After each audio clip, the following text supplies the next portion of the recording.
नमस्कार. प्राईम पॉइंटमध्ये मी सुहास आपल्या सगळ्यांचं स्वागत करतो. दोन राष्ट्रवादींच्या विलिनीकरणाची कथा ही पुढे सरकतीये. विलिनीकरण पॉझिटिव्हली होतंय अशी पावलं पडायला लागलेली आहेत आणि हे सगळं मी तुम्हाला अगदी पुराव्यासहित सांगणार आहे. कालच सुनील तटकरे यांनी एका माध्यमाला मुलाखत दिली आणि या मुलाखतीमध्ये त्यांनी हे कबूल केलं की विलिनीकरणाची चर्चा अजितदादा असताना सुरू होती. त्याचबरोबर ते हेही म्हणाले की विलिनीकरणाला आजही माझा विरोध नाही. म्हणजे जे सुनील तटकरे याआधी असं म्हणत होते, म्हणजे अगदी काल परवापर्यंत ते म्हणत होते की अजितदादांची विलिनीकरणाबाबत चर्चा सुरू आहे, असं मला वाटत नाही. कारण जर त्यांची चर्चा सुरू असती तर अजितदादांनी आम्हाला सांगितलं असतं. त्यामुळे विलिनीकरणाची चर्चाच होत नाही आहे. आता हे सगळं का सुरू झालेलं होतं? स्वर्गीय अजितदादा यांचा अपघाती मृत्यू झाल्यानंतर, त्यांचं निधन झाल्यानंतर शरदचंद्र पवार गटातल्या नेत्यांनी विलिनीकरणाच्या मुद्द्याची चर्चा सुरू केली आणि त्यावेळेला अजितदादा पवार गटातले जे नेते आहेत ते एकदम शांत होते. आता उलटं झालंय.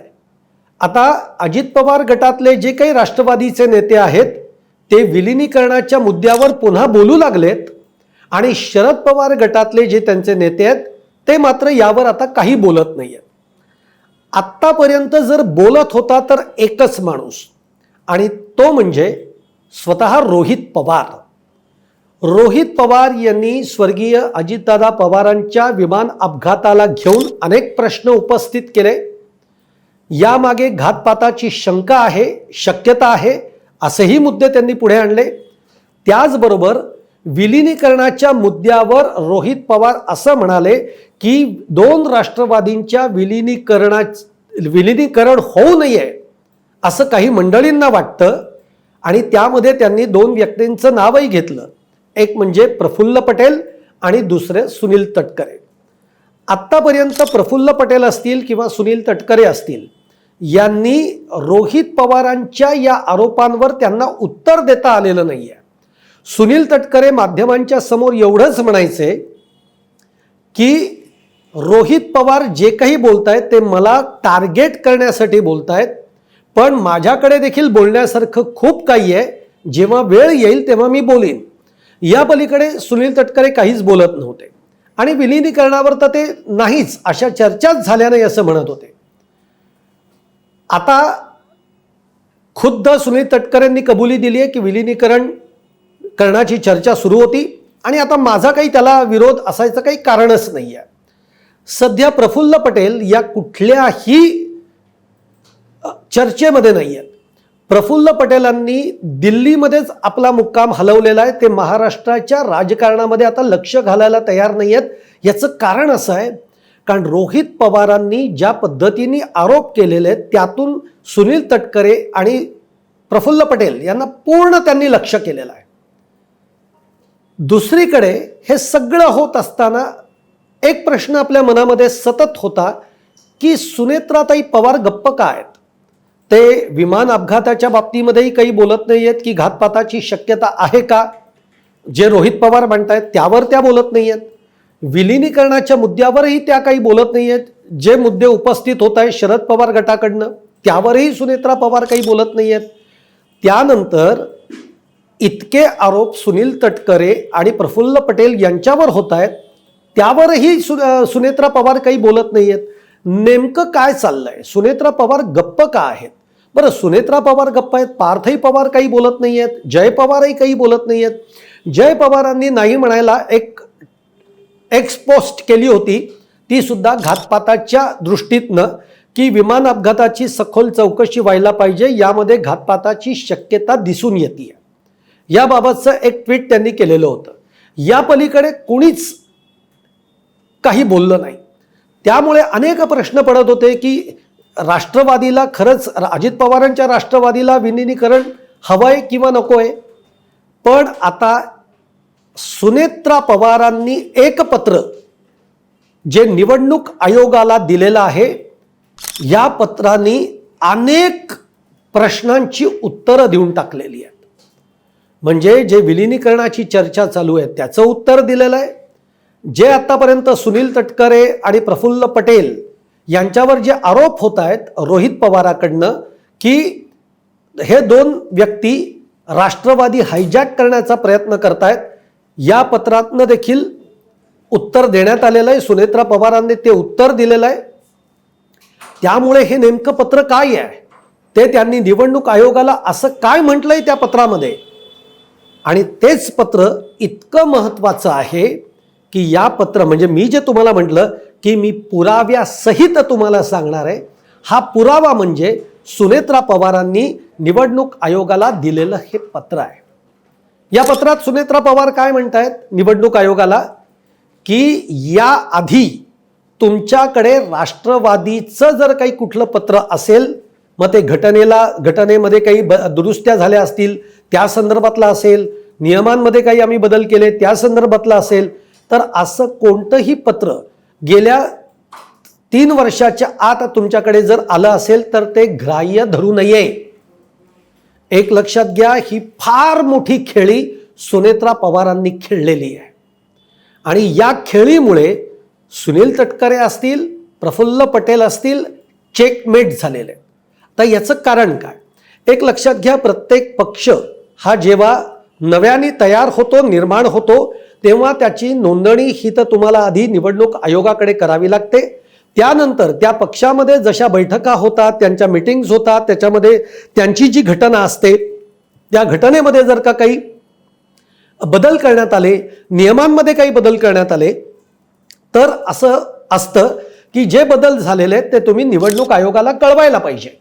म्हणजे थोडक्यात काय की अजित पवार शरद पवारांची साथ सोडून जेव्हा महायुती सरकारमध्ये आले, त्यानंतर अजित पवारांना चिन्ह मिळालं, राष्ट्रवादी हे नाव मिळालं आणि त्यानंतर मग अजित पवारांनी आपल्या राष्ट्रवादीची जी बैठक घेतली, या बैठकीमध्ये मग ते या पक्षाचे राष्ट्रीय अध्यक्ष आहेत. त्यानंतर कार्यकारी अध्यक्ष कोण आहेत, सचिव कोण आहेत, या बाबतीतली जी एक मांडणी होते ती मांडणी, मग कार्यकारी अध्यक्ष कोण झालं तर प्रफुल्ल पटेल झाले, सचिव कोण झालं तर सुनील तटकरे झाले आणि कार्यकारी अध्यक्ष राष्ट्रीय अध्यक्ष अजित पवार होते. या संदर्भातलं जे काही त्यांच्या बैठकीमध्ये ठरलं त्याचं पत्र हे त्यांनी निवडणूक आयोगाला दिलेलं होतं. जेव्हा ते महायुतीमध्ये आले त्याच्या अगदी 3 ते 4 महिन्यामध्ये निवडणूक आयोगाकडे या बदलाचं पत्र हे देण्यात आलेलं होतं. कारण या आधीचं जे काही निवडणूक आयोगाकडे जर का काही घटना असेल तर ती कुठली होती, शरद पवार राष्ट्रीय अध्यक्ष आहेत याबाबतची, आणि आता तर बदल झालाय, त्यामुळे तो बदल अत्यंत तातडीनं निवडणूक आयोगाला कळवण्यात आला. आता लक्षात घ्या की त्या घटनेमध्ये किंवा त्या बैठकीमध्ये असं ठरलं होतं की राष्ट्रीय अध्यक्ष जर का अनुपस्थित असतील कोणत्याही कारणाने, तर त्या बैठकीमध्ये आणि पक्षाच्या संदर्भात काही निर्णय घेण्याचे अधिकार हे कार्यकारी अध्यक्षांना असतील, सचिवांना असतील. म्हणजे आता किती मोठा गोंधळ होणार होता हेच रोहित पवार वारंवार सांगत होते. अजितदादा पवार यांचं दुर्दैवी विमान अपघातामध्ये निधन झालं आणि त्यानंतर विलिनीकरणाची चर्चा शरद पवार गटातनं सुरू झाली, पण त्याचबरोबर रोहित पवार हे सतत सांगत होते की प्रफुल्ल पटेल आणि सुनील तटकरे अजितदादांची राष्ट्रवादी हायजॅक करू पाहतायत किंवा ते करू शकतील. एक लक्षात घ्या, ते करू शकले असते का तर कदाचित होय. याचं कारण असं आहे कारण अजितदादा नसताना त्याचे सर्वाधिकार जे आहेत ते प्रफुल्ल पटेलांकडे होते, सचिव म्हणून सुनील तटकरेंकडे होते. त्यामुळे ही शंका रोहित पवारांनी उपस्थित केली. इकडे जेव्हा ही चर्चा सुरू झाली तेव्हा तातडीनं प्रफुल्ल पटेल आणि सुनील तटकरे यांनी सुनेत्रा पवार यांची गटनेतेपदी निवड केली आणि त्यांना उपमुख्यमंत्री पदाची शपथ घ्यायला लावली. पण त्याच वेळेला त्यांनी सुनेत्रा पवार या पक्षाच्या राष्ट्रीय अध्यक्ष आहेत याबाबत कुठेही वाच्यता केली नाही, कुठेही सुतोवाच केलं नाही किंवा त्याची घाई सुद्धा केली नाही. आणि त्यामुळेच राष्ट्रवादी शरद पवार गटामध्ये काही असं जाणवायला लागलं की सुनील तटकरे आणि प्रफुल्ल पटेल हे काही वेगळा डाव खेळत आहेत का. आणि एक लक्षात घ्या, शरद पवार बसलेले आहेत. शरद पवार हे आज 6 दशकं राजकारणामध्ये आहेत. शरद पवारांना महाराष्ट्राच्या कानाकोपऱ्यात काय घडतंय आणि त्याचे परिणाम काय होणार आहेत याचं ज्यांना आकलन आहे, अशा शरद पवारांना आपल्या राष्ट्रवादीमध्ये काय चाललंय, आपल्या कुटुंबामध्ये काय घडतंय, राष्ट्रवादीतले कोणते नेते, त्यांचे हेतू काय आहेत हे कळणार नाही. असं होऊच शकत नाही. आणि असं म्हटलं जातं, आपण ते काही दाव्यानिशी बोलू शकत नाही किंवा आपण ते खरंच असेल असं बोलू शकत नाही. परंतु सुनेत्राताईंनी जो 4थ्या दिवशी उपमुख्यमंत्री पदाची शपथ घेतली, ही शपथ घ्यायला सांगणारं कोणीतरी अदृश्य शक्ती आहे. आणि असं म्हटलं जातं की ते सुद्धा शरद पवारच आहेत. कारण शरद पवारांनी पुढच्या सगळ्या खेळ्या ओळखलेल्या आहेत की काय होऊ शकतं जर घटनेमध्ये असे काही बदल झाले असतील तर याचे परिणाम काय होऊ शकतात. आणि मग जी राष्ट्रवादी आपण स्थापन केलेली आहे ती कदाचित उद्या प्रफुल्ल पटेल, सुनील तटकरे यांच्या ताब्यामध्ये जाऊ शकते. ही चाल शरद पवारांनी ओळखली आणि सुनेत्रा पवारांनी इकडे लगेचच उपमुख्यमंत्री पदाची शपथ घेतली. पण अध्यक्षपदाची शपथ घ्यायला जो विलंब झाला त्यावरनं चर्चा सुरू झाल्या. पण नंतर मग जेव्हा दबाव वाढत गेला तेव्हा मग सुनेत्रा पवार या आमच्या अध्यक्ष आहेत, मग त्याबाबतची सगळी घोषणा झाली आणि त्या अध्यक्ष झाल्या. आजपर्यंत सुनेत्रा पवारांनी या बाबतीमध्ये कुठेही आपलं मौन सोडलं नाही आणि त्यांच्या मौनातच सगळ्या गोष्टी दडलेल्या होत्या. पण आज सुनेत्रा पवारांनी जे पत्र निवडणूक आयोगाकडे दिलेलं आहे ते पत्र काय दिलंय, ते पत्र असं दिलेलं आहे की याआधी गेल्या 2, 2.5, 3 वर्षामध्ये जर तुमच्याकडे राष्ट्रवादीचं कोणतंही पत्र की आम्ही घटनेमध्ये हे बदल केलेले आहेत, आम्ही नियमावलीमध्ये हे बदल केलेले आहेत, अशा आशयांचं जर कुठलंही पत्र जर तुमच्याकडे आलं असेल तर ती ग्राह्य धरू नयेत. म्हणजेच निवडणूक आयोगाला सुनेत्रा पवारांनी हे सांगितलंय की यापुढे राष्ट्रवादीमध्ये काय बदल असणार आहेत, काय होतील याबाबत आमची जी काही बैठक होईल त्याच्यामध्ये जे ठरेल ते मी तुम्हाला त्याबाबतचं पत्र देईन. या आधीचं पत्र ग्राह्य धरू नये. हीच सगळ्यात मोठी खेळी सुनेत्रा पवारांनी खेळलेली आहे. कारण सुनेत्रा पवारांना सुद्धा असं जाणवू लागलेलं असावं की कदाचित राष्ट्रवादीवर हक्क सांगितला जाऊ शकतो. सुनेत्रा पवारांच्या राष्ट्रवादीमधनं अनेक नेते हे सुनील तटकरे आणि प्रफुल्ल पटेल यांच्या एकूण नेतृत्वावर नाराज असल्याचं देखील सुनेत्रा पवारांच्या कानावर अनेक आमदारांनी टाकलं. आणि त्यामुळे ही एकच खेळी सुनेत्रा पवारांनी खेळली आहे. आता या खेळीतनं काय झालेलं आहे तर ही खेळी खेळल्यानंतर आता चेकमेट कोण झालंय तर सुनील तटकरे आणि प्रफुल्ल पटेल हे तर चेकमेट झालेले आहेत. आता ते आणि म्हणूनच सुनील तटकरे लगेच काल बोलू लागले की विलिनीकरणची चर्चा सुरू होती आणि माझा काही त्याला विरोध नाही. एक लक्षात घ्या, विलिनीकरणाची चर्चा ही सुरू झालेली आहे. आता कदाचित त्याचं अंतिम स्वरूपही येईल आपल्यासमोर. पण मग ती एकदम का सुरू झाली, ती अचानक का सुरू झाली, ती थांबली होती मग का सुरू झाली तर ती थांबली नव्हती, ती थांबवण्यात आली होती. हा जो सगळा मधला गोंधळ आहे यासाठी ती थांबवण्यात आली होती.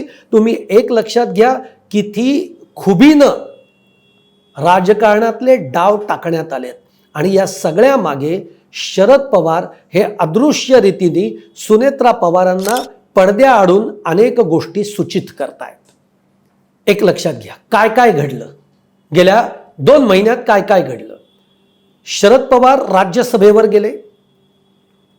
आता ते राज्य म्हणजे एक तर मुळामध्ये ते राजकारणात आपण सक्रिय आहोत हे त्यांनी, आपण उमेदवार म्हणून आपण इच्छुक आहोत हे सांगून त्यांनी आपण राजकारणात अजूनही आहोत, जिवंत आहोत हे सांगण्याचा प्रयत्न केला. केंद्राच्या मदतीनंच त्यांनी राज्यसभेची उमेदवारी अर्ज भरला. इकडे देवेंद्र फडणवीसांनी एक विधान केलं की शरद पवार जर का उमेदवार असतील तर ही निवडणूक बिनविरोध होईल, म्हणजे कुठनं तरी वर्ण सूत्र हल्लेली आहेत, शरद पवारांनी ती हलवलेली आहेत. नरेंद्र मोदी हे कायम असं म्हणतात की शरद पवार माझे गुरु आहेत. आता शरद पवार नरेंद्र मोदींना शिष्य म्हणतात का नाही मला माहीत नाही, पण एक नक्की आहे, जेव्हा जेव्हा नरेंद्र मोदी अडचणीत असतात तेव्हा तेव्हा शरद पवार अप्रत्यक्षरित्या मोदींना मदत करत असतात, अप्रत्यक्षरित्या NDAला मदत करत असतात. मग अगदी अदानींचं देखील तुम्ही उदाहरण घेऊ शकता. आणि म्हणूनच राज्यसभेच्या या निवडणुकीच्या वेळी काँग्रेस नाराज होतं शरद पवारांच्या उमेदवारीला घेऊन, तिकडे ठाकरे गटही नाराज होता शरद पवारांच्या उमेदवारीला घेऊन. आदित्य ठाकरे तर स्पष्ट शब्दामध्ये बोलले होते की उद्या जर का आपण ते खासदार झाले, राज्यसभेवर गेले, तर पुढे जाऊन ते NDAमध्ये जाणार नाहीत कशावरनं, ते भाजपला साथ देणार नाहीत कशावरनं, ही शंका आदित्य ठाकरेंच्या मनात होती, ती त्यांनी बोलूनही दाखवली होती. एक लक्षात घ्या, पवारांचा इतिहास जो आहे राजकारणातला तो आपल्याला थोडासा समजून घ्यावा लागेल. पवारांचा इतिहास हा कायम सत्तेच्या जवळ किंवा सत्तेमध्ये राहण्याचा राहिलेला आहे. पवार कधीच सत्तेपासून दूर नाही जाऊ शकत. ज्या पद्धतीने आता ठाकरेंची शिवसेना की आम्ही लढू, आम्ही संघर्ष करू, पण आम्ही भाजपला जवळ जाणार नाही, ही जी एक भूमिका घेते, तसं शरद पवारांची राजकारण हे तसं कधीच नाही आहे. त्यांनी सोनिया गांधींवर अत्यंत जहाल टीका केली, ते काँग्रेसमधनं बाहेर पडले, राष्ट्रवादीची निर्मिती केली, राष्ट्रवादी पक्षाची निर्मिती केली, पण शेवटी काँग्रेसमध्येच साथ देऊन ते सत्तेमध्ये आले. हा इतिहास आहे. आणि त्यामुळेच शरद पवारांनी एक ओळखलंय की आता पुढच्या काळामध्ये आपल्याला सत्तेबरोबर एकटं जावं लागेल किंवा सत्तेला आपण सहाय्य करू अशा भूमिकेत आपल्याला राहावं लागेल. सुनित्राताईंनी हे ओळखलेलं आहे की म्हणजे खरं तर अजितदादांनी जी सुरुवात केली विलिनीकरणाच्या चर्चेला, ती का केली माहिती आहे? अजितदादांना एक गोष्ट लक्षात आली, आपल्याला सत्तेमध्ये तर राहायचं आहे, पण ज्या पद्धतीने महापालिकेच्या निवडणुकांचे निकाल लागले, हे निकाल बघितल्यानंतर अजितदादांना एक गोष्ट लक्षात आली की जर दोन्ही राष्ट्रवादी विभक्त राहिल्या, वेगवेगळ्या राहिल्या, तर दोन्हीही राष्ट्रवादींचं नुकसान हे पुढे जाऊन होणार आहे. आणि हे जर टाळायचं असेल तर दोन्ही राष्ट्रवादी एकत्र आल्या पाहिजेत. आपण सत्तेमध्येच राहू, पण एकत्र दोन राष्ट्रवादी आल्या पाहिजेत. आणि त्या दृष्टीनं अजित पवार विलिनीकरणाची चर्चा करत होते. सुनेत्राताईंना देखील हे कळून चुकलंय. सुनेत्राताईंना एक गोष्ट नक्की कळली आहे, एक लक्षात घ्या, राष्ट्रवादीवर ज्या पद्धतीने अजित पवारांची पकड होती, नेत्यांवर त्यांची जी एक कमांड होती, जो प्रभाव होता, तसे अजित पवारांसारखं सुनेत्रा पवारांचा प्रभाव, तेवढी पकड, तेवढी कार्यक्षमता ही नक्कीच सुनेत्राताईंकडे नसणार आहे. आणि याची जाणीव खुद्द सुनेत्राताईंना सुद्धा आहे. त्यामुळे आगामी काळामध्ये पक्षातलेच काही, ज्याला म्हणतो ना आपण की माझ्या अपेक्षा आणि आशा खूप काही असतात, असे काही नेते असतात की जे अडचणी निर्माण करतात आणि आशांमुळे आपला पक्ष हा कमकुवत होऊ शकतो, आपला पक्ष हा फुटू सुद्धा शकतो. आणि सध्या फुटण्याची चर्चा, शरद पवार गटातनं काही आमदार फुटतील याची चर्चाही सुरू होती आणि तो प्रयत्न करतायत एकनाथ शिंदेची शिवसेना, म्हणून ते ऑपरेशन तुतारी राबवत आहेत. आणि हे सगळं घडू नये, उलट राष्ट्रवादीची ताकद ही वाढावी, हे आता सुनेत्राताईंनाही जाणवू लागलंय, शरद पवारांनाही याची जाणीव आहे. आणि म्हणून आत्तापर्यंत शरद पवार एकदम शांत राहून पडद्यामागनं सूत्र हलवत आहेत. आता या दोन राष्ट्रवादी एकत्र येण्याची प्रक्रिया सुरू झालेली आहे, त्यांच्या चर्चाही सुरू झालेल्या आहेत. या चर्चा बाहेर येणार नाहीत, पण आता दोन राष्ट्रवादी एकत्र आलं तर भविष्यातलं राजकारण आपल्याला मजबूतीनं करता येईल. त्यानंतर आपल्यापासून जो आज मराठा मतदार जो लांब जातोय त्याला रोखण्यामध्ये आपल्याला यश येईल. कारण इकडे एकनाथ शिंदे हे मराठा समाजाचा नेता म्हणून स्वतःला प्रोजेक्ट करू लागलेले आहेत आणि त्यांची घौडदौड ही पश्चिम महाराष्ट्राच्या दिशेने दौडू लागलेली आहे. पश्चिम महाराष्ट्र आज राष्ट्रवादीचा बालेकिल्ला समजला जातो. जर आपण दोघंही अशाच पद्धतीने जर का लांब राहिलो, दोन तुकडे होऊन राहिलो, दोन शकलं होऊन राहिलो, तर ही ताकद एकवटणार नाही आणि राष्ट्रवादीचंच नुकसान होईल. याची जाणीव आता शरद पवारांच्या राष्ट्रवादीला झाली आहे आणि सुनेत्राताईंच्या राष्ट्रवादीला झाली आहे. आणि त्यामुळे आतून या चर्चा सगळ्या सुरू झाल्या आहेत. यामध्ये पार्थ पवार, जय पवार हे देखील त्या दृष्टीनं आहेत आणि केंद्राकडून या गोष्टीला ग्रीन सिग्नल आहे. आणि म्हणूनच एकनाथ शिंदेंच्या ऑपरेशन तुतारीला जर कोणी ब्रेक दिलेला आहे तर तो भाजपच्या केंद्रस्थ नेतृत्वाकडूनच देण्यात आलेला आहे. आणि त्यामुळे या दोन राष्ट्रवादी एकत्र आल्या तर ही ताकद केंद्राला अधिक बळकट करेल. याची जाणीव भाजपला आहे, याची जाणीव अमित शहांना आहे, याची जाणीव नरेंद्र मोदींना आहे. त्यामुळे हे विलिनीकरण आता घडवू देण्याचा प्रयत्न होतोय. यातनं आता काय होणार आहे? यातनं सुनील तटकरे आणि प्रफुल्ल पटेल आता एकाकी पडतील. आता भाजपला सुद्धा ते नको असतील आगामी काळामध्ये, असं होऊ शकेल. आता राहिला छगन भुजबळ आणि धनंजय मुंडे यांचा प्रश्न.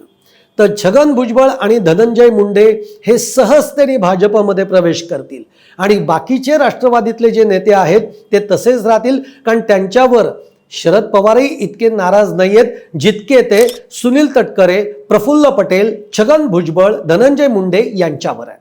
त्यामुळे ही 4 जण राष्ट्रवादीच्या या विलिनीकरणात जर झालं तर या प्रक्रियेपासून दूर राहतील, लांब फेकले जातील आणि इकडे राष्ट्रवादीच्या विलिनीकरणाची चर्चा ही आता अंतिम टप्प्याकडे पुढे सरकत जाईल. मला या सगळ्यावरनं सुनेत्राताईंचं ते एक पत्र अत्यंत महत्त्वाचं आणि बोलकं वाटतं. आता तुम्ही म्हणाल की तुम्हाला हे पत्र जे निवडणूक आयोगाला दिलंय ते तुम्हाला कसं माहिती? एकतर आपले सोर्स आणि दुसरं सगळ्यात महत्त्वाचं, हे पत्र रोहित पवारांच्या हाती लागलंय, जे गेले 2 दिवस ते दाखवत आहेत आणि यावरूनच राष्ट्रवादीतलं सगळं वातावरण हे ढवळून निघालंय. आता रोहित पवारांकडे हे पत्र कसं आलं? या राष्ट्रवादीचं इतकं महत्त्वाचं पत्र जे सुनेत्रा वहिनींनी लिहिलेलं आहे, ते पत्र रोहित पवारांकडे कसं आलं? इथेच तर सगळ्या गोष्टींची मेख दडलेली आहे. त्यामुळे आगामी काळात विलिनीकरण होईल याच्या शक्यता या आता जास्त गडद होत चाललेल्या आहेत. तुम्हाला माझा हा व्हिडिओ कसा वाटला? जर आवडला असेल तर लाईक करा, शेअर करा आणि आमचं चॅनल सबस्क्राईब करायला विसरू नका आणि तुमच्या देखील कमेंट या कमेंट बॉक्समध्ये जरूर टाका.